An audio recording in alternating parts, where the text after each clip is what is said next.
Hi. Good evening, everybody. I'm very happy to welcome you to the last session of this symposium.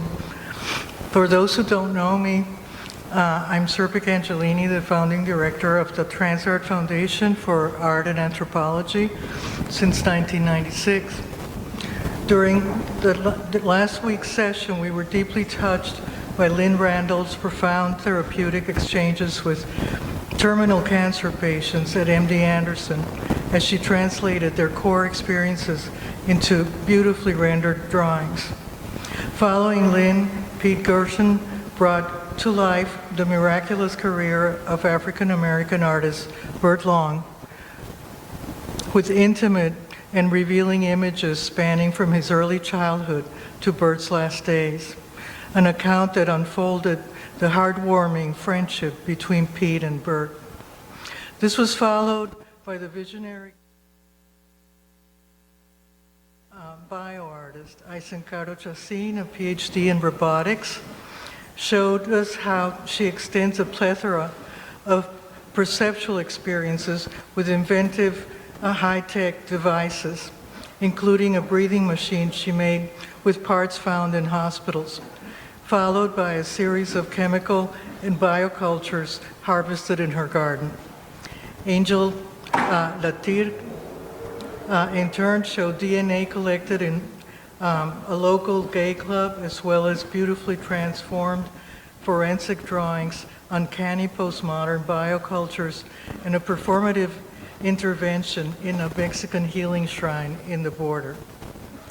Tonight, we're closing our three-part symposium, and we are enormously honored and grateful for this evening's remarkable presenters, Mary Ellen Carroll, Rebecca Matalon, Sally Vaughn, Jillian Conrad, Susan Plum, Ariel Masson, and Valentina Jaeger, and they will be introduced more formally as they come along. Houston Hauntology was created and curated by our guest critic and scholar Valentin Diaconov, former curator of the Garage Contemporary Art Museum in Moscow.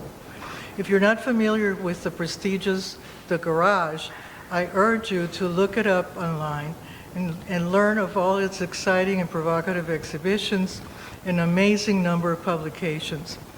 I can only think of it as a factory of cutting-edge knowledge. Valentin Diaconov was born in Moscow. He received his PhD in cultural studies from the Russian State University of Humanities in 2009, with a thesis on the Moscow art scene during the period of Khrushchev's thaw. Since 1998, Valentin's known as an author of a great number of cultural essays published in established art journals. As an avid cultural explorer since 2012, Valentin organized exhibitions in different cities of Russia, as well as the Garage Contemporary Museum, where, among other memorable ones, he co-curated an exhibition called Secreti, or Moscow Secrets, which prompted me to invite him last summer to not only present Moscow Secrets to Houston audiences, but to conduct the research on our own Houston secrets. You might ask, how did I meet Valentin?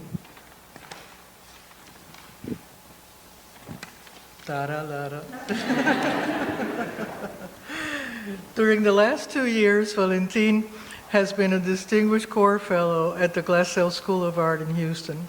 As a critic and scholar, instead of isolating himself in a library, Valentin chose to do what he does so brilliantly. He immersed himself in Houston's art scene while publishing art reviews in Glasstire, our digital art journal. And needless to say, after hearing about Moscow Secrets, I realized there was no one more appropriate than Valentin to explore Houston's secrets. Accepting this challenge, Valentin spent all summer visiting far-fetched sites I never laid eyes on, to the point that after looking at some of his cell phone pictures, I exclaimed, "Valentin, you can get very rich selling your personal GPS." I might add that this extensive exploration was also accomplished without a personal car. More importantly, Valentin conducted a number of interviews and studio visits, which now compose a tapestry of live voices presented in this symposium, aptly titled Houston Hauntology. A conversation between artists, critics, architects, anthropologists about the hidden, the ephemeral, and the esoteric aspects of Houston's current culture. This lively creative process is what Transart stands for, rendering an evocative sense of wonder when the fields of art and anthropology are imaginatively combined. As I did in our past seminars, I would like to express my deep gratitude to Marie Godinha Colette for her beautiful poster and brochure design, to Carolina Otero, Joaquin Subizarreta, Marinés Sicardi, Carlos Pelayo Martinez, Miguel Silva, and Valentin Diaconov for assisting me in preparing the gallery for this event. And I would also like to dedicate the symposium to my late husband, Dr. Paolo Angelini, who made Transart possible with his unconditional support and enthusiasm. This is in remembrance of his 50 years of dedication to medical practice and breakthrough research on coronary anomalies and the prevention of sudden death in young athletes, a study that saved so many lives that fortunately Paolo's legacy has survived in hundreds of grateful hearts throughout the world. And without further ado, I leave you with Valentin Diaconov. It is my great pleasure to see you all here. I must start with thanking Serpek Angelini, the founder of Transart, for making this project possible. Without her enthusiasm for the topic, this gathering would never happen.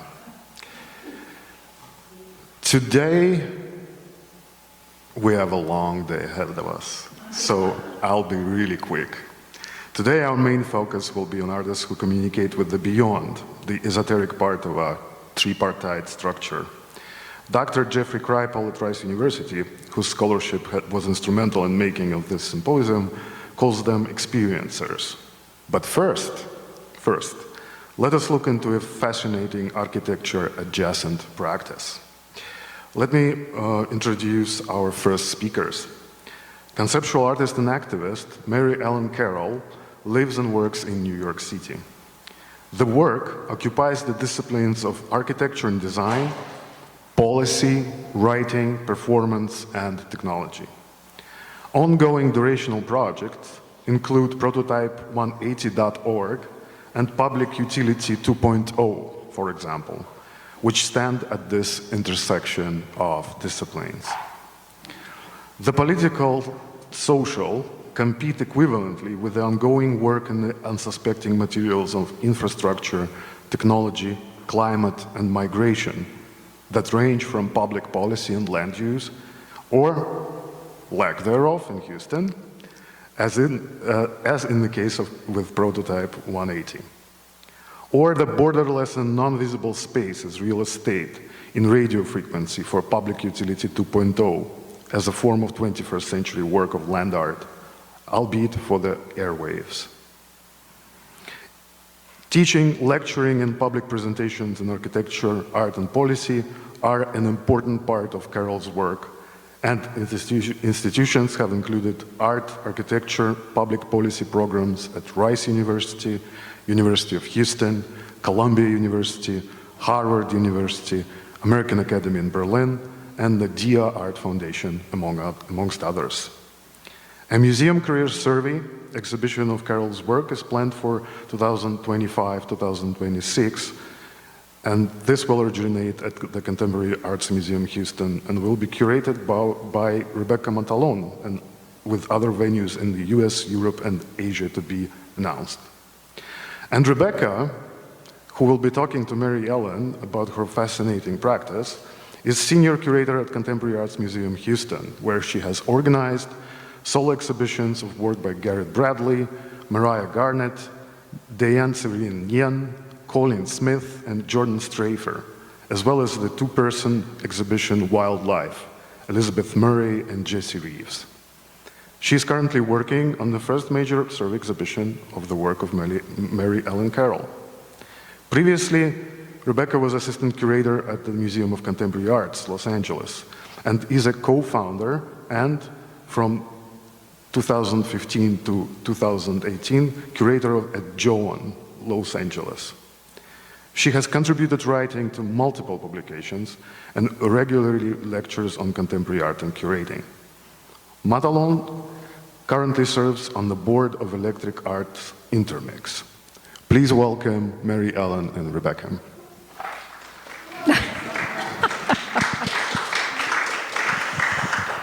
So thank you, everyone. It's really, it's always a pleasure for me to be in Houston, and to Valentin and to Serpic. I mean, Serpic, of creating not only this space, but also for this symposium, and to be in conversation with Rebecca.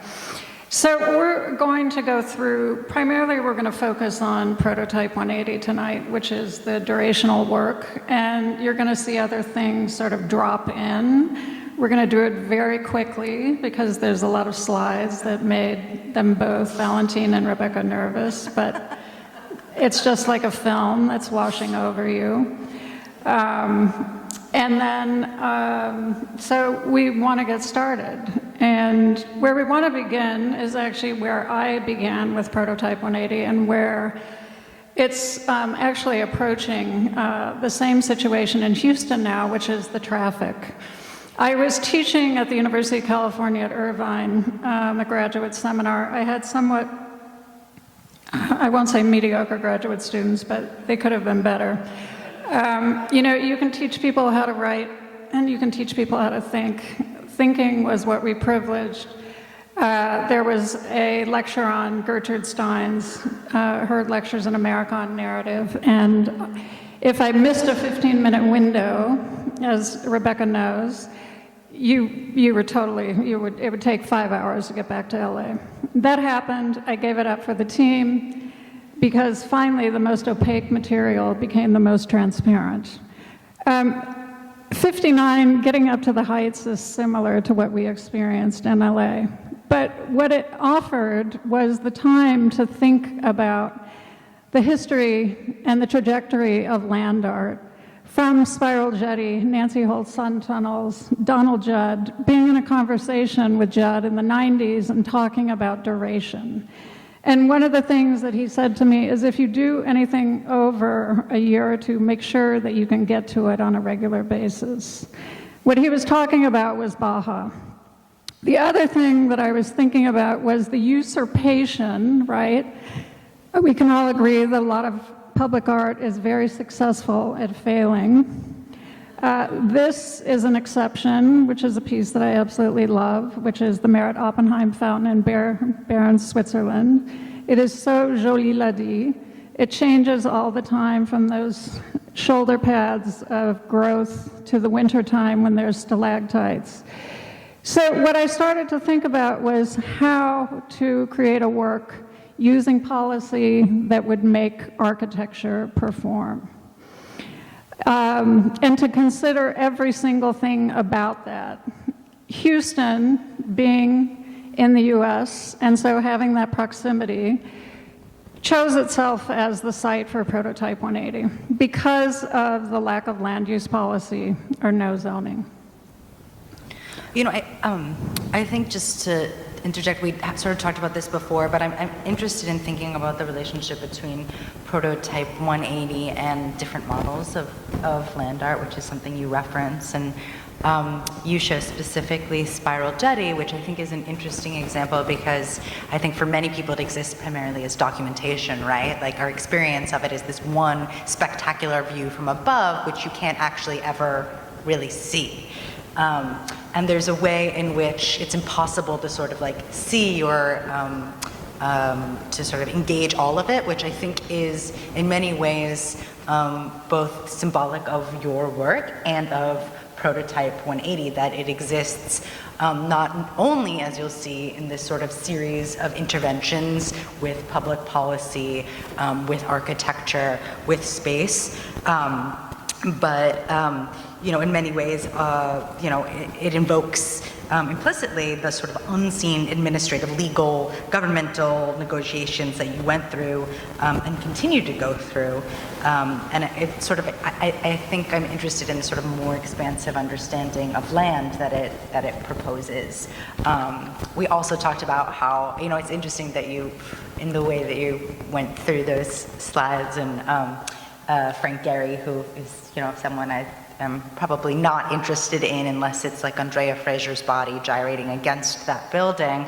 But I think that, like, I'm interested in the ways that you might begin to talk about and take us through the sort of way that you're moving away from a kind of idealistic vision of land as unpopulated, as this kind of material that is just there, that has no relationship to people or place, and what it means to cite it in a city like Houston. So, I mean, that was an important decision, and not as in just in a direct opposition to, but really to go back to what I was saying of using policy as a material. So I work on it, and I'm not going to show how the sausage is made, but in a very, systematic method that I developed a long time ago, and you just continue to use it, where everything begins in writing for me. And I develop subjects, and sometimes those subjects, the language is the work of art, and sometimes it's the instruction for the work of art.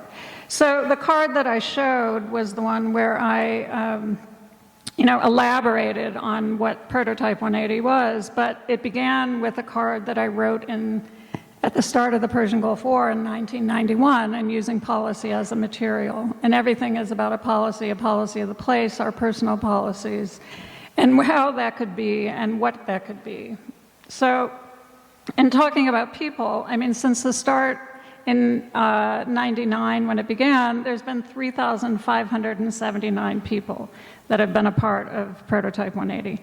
And that's not in the sense of attending Lakewood Church with Joel Osteen or seat fillers at the Academy Award, but it's literally being up on the catwalks, which we were when my friend and colleague Charles Renfro and I did an invited seminar and architecture studio at Rice in 2006. So one of the things also in that regard, Rebecca, is that we started even early on with graduate students of mine to start to map the city and look at it in different quadrants. And the one thing is that people pay attention to the low end of things and the high end of things. And policy experts talk about it as barbells. But once you start to go in from the low end, you end up crossing into an area like Sharpstown. And these post-war developments are something that I've always been very interested in. I mean, in fact, Rebecca sent a picture of your mother and grandmother in Levittown. So, think about these policies that were created, of the creation of the VHA and the FHA, which were responsible for redlining, right, in many instances. But it's how Frank Sharp was able to do a sort of land trade and develop the highway. So he did a sort of they converted the farm, and then one of the things he did with the state was to, in order to get an off-ramp into his shopping center, was to give them the property for the highway to cut through. I mean, it also became a way of segregating the neighborhood when that sort of policy was no longer legal. It became obviously a way of doing it more insidiously, which was to sort of use highways to sort of quadrant off wealthy white neighborhoods from more impoverished neighborhoods, or neighborhoods of color that were going to become impoverished because of their sort of disenfranchisement. They're being cut off from the basic needs of a community. Exactly, that happened. And I think one of the things that Cameron pointed out with the 610 loop and other loops, if you look at a map of cities of the world, almost every major city has a ring road. And you're either on the inside of that ring road or you're on the outside of that ring road. if you're outside of 610, depending on where you are, and if you're heading to the southwest, like Sharpstown, Sharpstown also has its own kind of wall, which was created by the apartment complexes that are still there. So those became the kind of barrier, and we're working on something in this regard, to jumping over from Bel Air, of where people would come in and buy the property and tear the houses down and build, to every square inch is what we've seen, both in Westview and onward. And it's a natural progression, right? In talking about the lack of land use policy, it's not a good or a bad thing. It's not a value judgment. It just is. And it's how free enterprise is so much a part of the culture within the city, and a hallmark of it, in fact. An interesting way to orient yourself when also thinking of how you go into making a work that exists from, say, conception on the 405 to like beginning to chart the rotation of a house, right? So it's all of those moments in between.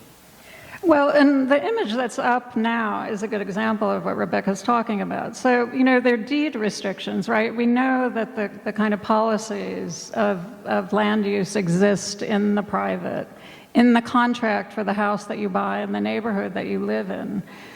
In Sharpstown, as in some of the other civic associations, there's a architectural stipulation that a percentage of the street-facing facade has to be in masonry.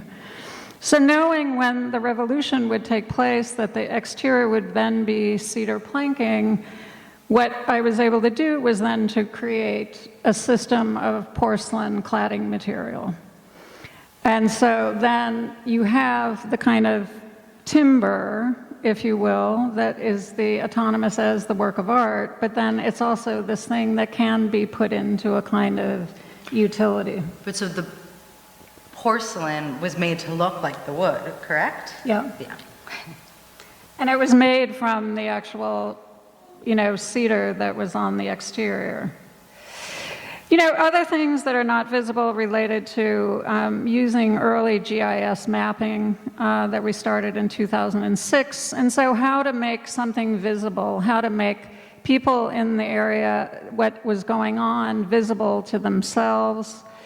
We created a decentralized solar program with Joey Romano and Joe Mepelink and Tweak.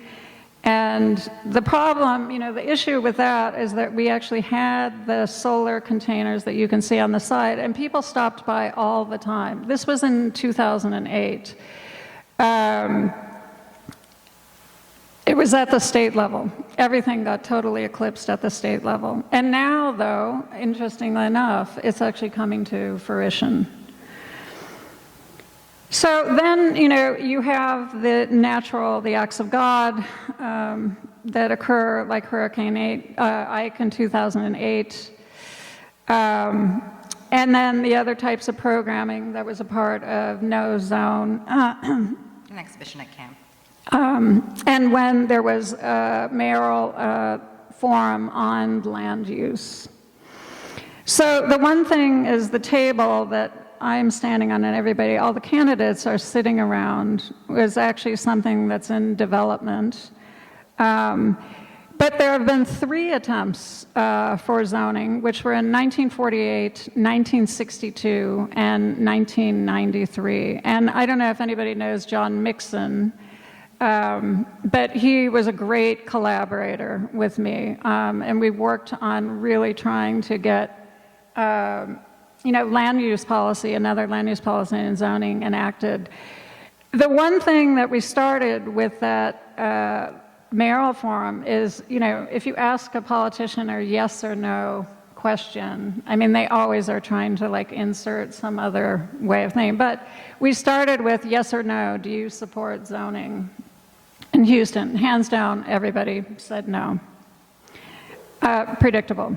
So one of the things in talking about the phantoms and myths, when we started to work on the research of moving the land and the building at Prototype 180, I do a lot of these things because I'm extremely risk adverse, so I always go to a lot of people that have much more knowledge than I do in certain areas, in particular in engineering.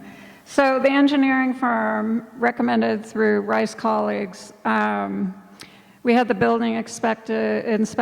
They said, fine, you know, but there was lore. When I first met the structural movers in 2000, when I came to Houston to start to just make inquiries about things, they said, well, you know, there's this story about Frank Sharp, who was a crook, by the way. There were charges brought against him, hence the name Sharpstown.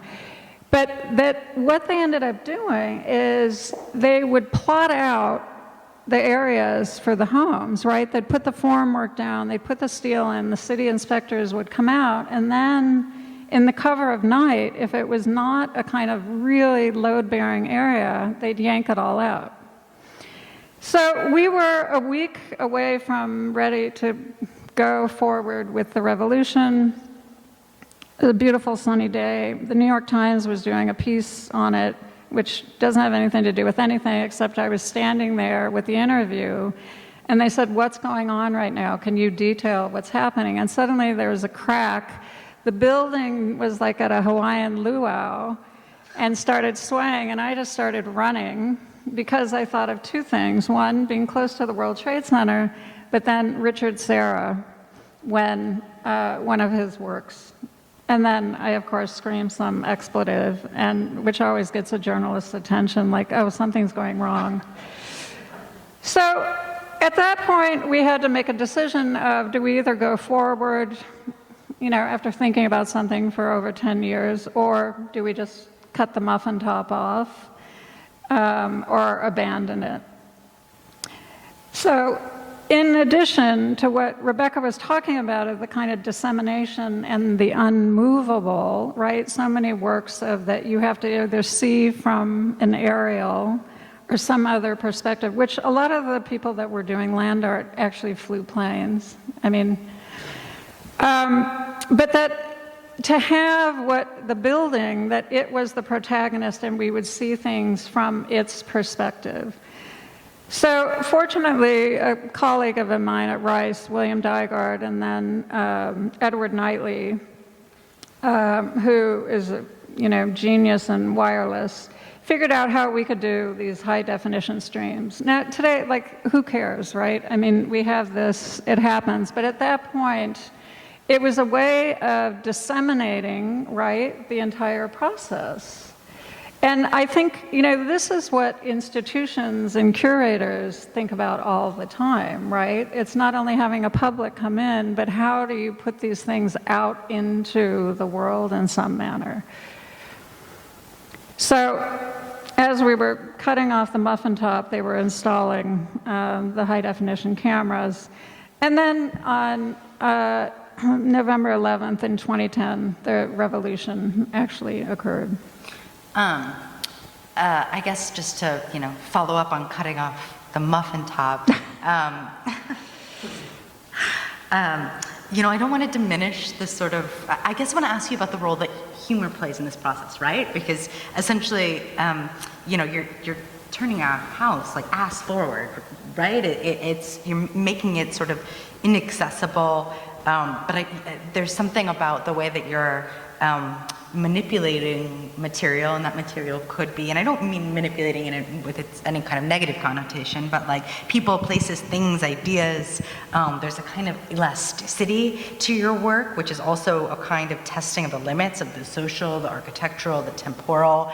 And so I also actually find it funny that you call yourself risk averse, because I would never describe you as risk averse. You may know how to jump through the hoops, but I mean, maybe, I don't think they're included in here, but like you're sitting on like a 74 Caterpillar tearing down this house at some point, So I guess like what's humor?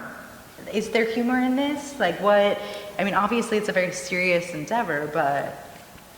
Well, I hope so. But one doesn't laugh at their own jokes, or say that they're even telling a joke.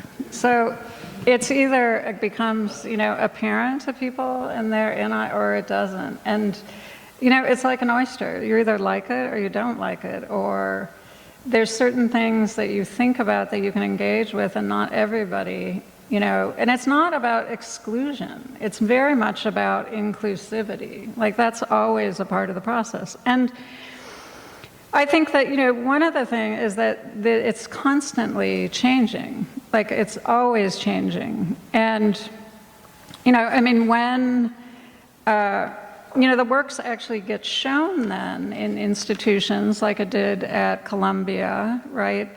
And that where there's an addition, right? There's a myth that works and things don't get made, but they do. And they're very intentional when that actually happens, as like the addition that is featured here, which was the last moment before the revolution took place, and the front and the back.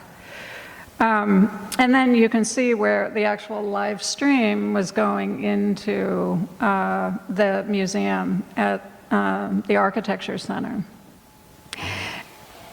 And this is how it actually appeared. And one of the things to go back to then, just as just a quick, you know, digression, but when, you know, we were thinking about how to actually disseminate and to, you know, have the image be circulating, what it did is it shifted also and expanded my interest from what is on the ground in terms of policy to what's in the airwaves. And Franklin Sermons, who was a curator at the Menil, and then he went to LACMA, and he was the creative director, or artistic director of Prospect 3 in New Orleans, the biennial, commissioned me to do a work on this radio frequency project. And I'm not going to go into it in great detail, but just to say that that's another sort of piece of real estate. And as Nam June Paik said, it's far more valuable than going to the moon, of which we're seeing. And that and you can map it in the same way that you can map anything, of where, you know, you look, and the area that doesn't have anything in it, that's not filled in with the color, is actually the space where UHF and VHF TV channels were. So everybody knows about Wi-Fi. But if you just think about it as a space that can be architected and utilized, and which we continue to do.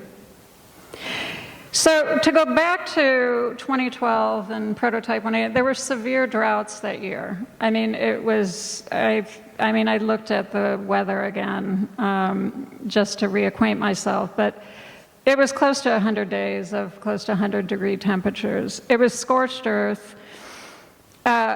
The site was raw earth, as you saw from a previous image, but you can see what's coming up. And so I started to work with botanists to classify what was actually coming up from the swamp. And I just want to raise one thing about swamp lot. You know, they were a constant antagonist and friend, because the one thing is that we always did what we said we were going to, of which, you know, they ended up eating their words, but I love that. I mean, I love when there's a distrust or a suspicion in terms of what you're going to do, and then you end up doing it because you know that it's possible, and sometimes you don't. But that continued, and as you can see, it pissed off the neighborhood though, so we then had to put in grass. And there's a good Michael Pollan story about his father who wouldn't cut the lawn in his front yard. And he had alienated everybody in the neighborhood, which I haven't done yet. But there's still time. Thanks. Anyway, so that's just recently. This is just to show an interstitial of Dubai. And you see the kind of flatness of Dubai. But this work was then to use a structure that was the height of the average height of buildings. So the kind of myth of that we think everything are these super skyscrapers, right? Like, where do we have that knowledge from, and when the actuality is that it's at this level. And specifically in Dubai. Yeah. But, and then, of course, the programming that was done with OMA, who had done the master plan, but were deeply impacted by the 2008 financial crisis, which Houston weathered really, really well in comparison to the rest of the world, actually. Except. And then Harvey happened in 2017, which was devastating. We had damage at Prototype 180. This is the insurance adjuster who came out to take a look. And Joseph Keckler and Ruben Rangel, who were performing, they were doing a requiem that we didn't play the whole thing of, that happens eventually, but obviously there was some inspiration from this.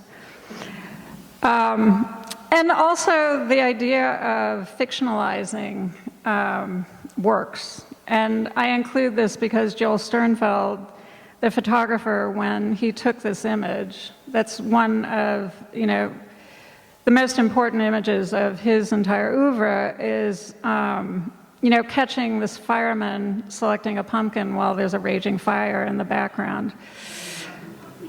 Why I included that was because at one point when we had to take the building down for Prototype 180, which was not my determination, it was a determination by the city, is that it was a question of what method do you use. And I have been in contact with the Houston Fire Department to do a controlled burn. What you're seeing is actually the choreography for the demolition and daringly unbuilt. So that's where you want to pick up on. Yeah, I mean, I think it's again, like it's you in the caterpillar, right? Yeah. Taking down this structure. I think that, again, I just to go back to some of the examples you've shown, and to think about this within your trajectory of land art, and you've talked about this a lot, that you were interested in moving away from like the typical like horizon line, right? That like so much of the work we engage, whether it's the sun tunnels or a spiral jetty or a double negative, is involved with like specifically the way we see landscape through a horizon. And you were interested in thinking about like, what does it mean to go up in this way that's also going to inform public utility in terms of airwaves, and what does it mean to think about land art in relationship to a site that isn't taken as a given, that isn't assumed to be a land that was possessed, then dispossessed, then repossessed, but taking the conditions of a neighborhood that had seen, all different waves of, both either gentrification or abandonment and disenfranchisement, and like, what does it mean to engage in this kind of destruction that is also a kind of building of it, right? So like the act of destruction isn't just a taking it apart, it's an adding another layer, it's a kind of making as well. Well, and that's a good point. I mean, it ends up being generative. And so with that, we knew that to save the construction debris. And at that point, I had no idea what was going to actually happen next. It was taken, and when Valentin asked about what the most haunted site was, and I would say it's the Casco landfill, where all of the commercial and building construction debris is actually placed. Also, sometimes, publications get headlines wrong, which I'm really happy to have rewritten, and which it will be rewritten, but it inspired to what's actually going to occur next, right? It will be the rebuilding with itself in Houston, a long-running art project, Xeriscape Rewilded Micropark, and the reconstruction for phase 3 of Prototype 180. And Rebecca, one of the things when you raise about elasticity is that everything can be a material. I mean, there's a way in which if you have an insistence upon it, and look at, I love painting. I mean, Jenny's talk on Cy Twombly, I mean, I can go deeply into that work with an understanding and respect of what Cy was actually doing and knowledge. But I think that there's also, you choose the same way that somebody's a curator or a historian of what you choose to focus on and how you choose to do that is something that maybe you figured out, a long time ago, and that's the way that you have of working. I want to talk about phase 3, which I know you're about to get into. In a conversation you have with David Joslett, you refer to this third phase in which, as I think you'll talk about, you plan to use material from the site to rebuild the structure, and you refer to it as creating a doppelganger of the structure, which I think is interesting because for those of you that know Mary Ellen's work, she has a series called Doppelganger Tapes. But I'm also interested, I think, about how it's, I want you to talk more about the way you're using that term here, because when you think about doppelganger, you're thinking typically of a person, right? A being, a living being, and referring to it as, I wonder if you could talk through this next phase through this idea of it being a doppelganger. Sure. Yeah. I mean, it is itself, but it's also not, right, in relation. And not to go into the sort of psychological, right, Freudian implications of the doppelganger, but I think that one of the things, just this image, right, is using Google. Like, in this sense, Google uses us. We use Google all the time as a form of documentation of the process of the work. We also have some things to kind of manipulate or use. Their search engines and how, we can game their Boolean searches to generate certain information that we have. But the one thing is that you end up seeing, right, how the area is occupied, except for then the site, right, at Prototype 180. One of the things that I had is that it's always a question, right? I think we also have to be vigilant about how we think about the work that we're doing, and when is the point to just say, okay, basta così, enough. I've had enough. I've been opening the door on this for over 20 years. I've been thinking about it even longer than that. And then you end up meeting somebody who has made something like Marcia, which you see, and this person, David Mallet. David is sitting in the background as a 3D printing machine. I could really care less about 3D printing, but what I do care about is this. And what they have come up with is material researchers and scientists, right, have come up with a way to take construction debris with a binder of a kind of plant cellulose that can be used to reconstruct the thing that was actually there. So what you're talking about is, Rebecca, is that what we can do is we've saved the construction debris so we can remake Prototype 180 from itself. People have asked, well, why don't you redesign a new structure and make it a new form? It's not about the form. It's about the process and the materiality and what it can actually be. And this is, yeah. No, I think this in a lot of ways ties back to, the idea for this series, which is this idea of haunting and the way that a doppelganger might be seen in this way as a kind of something proximate, but something alike, but that is not the same. There's like a kind of, almost like a shadow, which I think sort of ties that nicely back around. And so that's actually what will, be done. I mean, we're wrapping up with it, but this is a very rough model to show the perimeter. We have been working on developing there's a hydroponic curtain wall that I patented, this was years ago, but for Prototype 180, but then to actually make a sort of Kevlar fencing. And then to create a micro park that would be xeriscaped. that we've been talking to a lot of botanists and people that will continue, and that will be how it's reimagined and becomes itself, and again, and even more as it's duplicated. Yeah. Yeah, you know, I think again, for those of you that don't know Mary Ellen's practice, this is a good representation of the way that she works on projects for a long period of time, the way that she works on projects that take multiple forms, having the same title, and sort of take on different iterations. So I guess I want to end, and you can keep going, but just offering the idea that your practice is itself a form of haunting in its sort of indefatigable and open-ended nature. At times you even reanimate a project previously considered complete or closed. Like a spirit, you have unfinished business. You haunt Houston too, I'd say. You're here so often. And, you know, happy to have you. But this suggests a relation to the word's origins as well.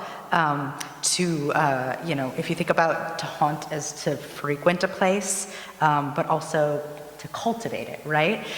So here, rather than a kind of supernatural act of visitation, haunting becomes a kind of tending to, a caring for which I think is a fitting way of thinking about the ways you work orients itself towards a kind of generosity. Thank you. I appreciate that. I love that. No, I mean, because that's how it's meant. I mean, it's not without, you know, with any kind of, I don't know, malicious intent or some way. And we haven't even got into like other science or other detail because there's just not time. But one of the things, because I work a lot with intellectual property lawyers, and it's hard to find them who the people that not only just interpret the law, but actually can really think about it. And I have done a lot of work related to nothing. And one of the things is that we ended up having the trademark for nothing in the world. So in that sense of generosity or whatever, I mean, so it exists just as the document, right? As a trademark intellectually, like that's what it is. It's the work of art.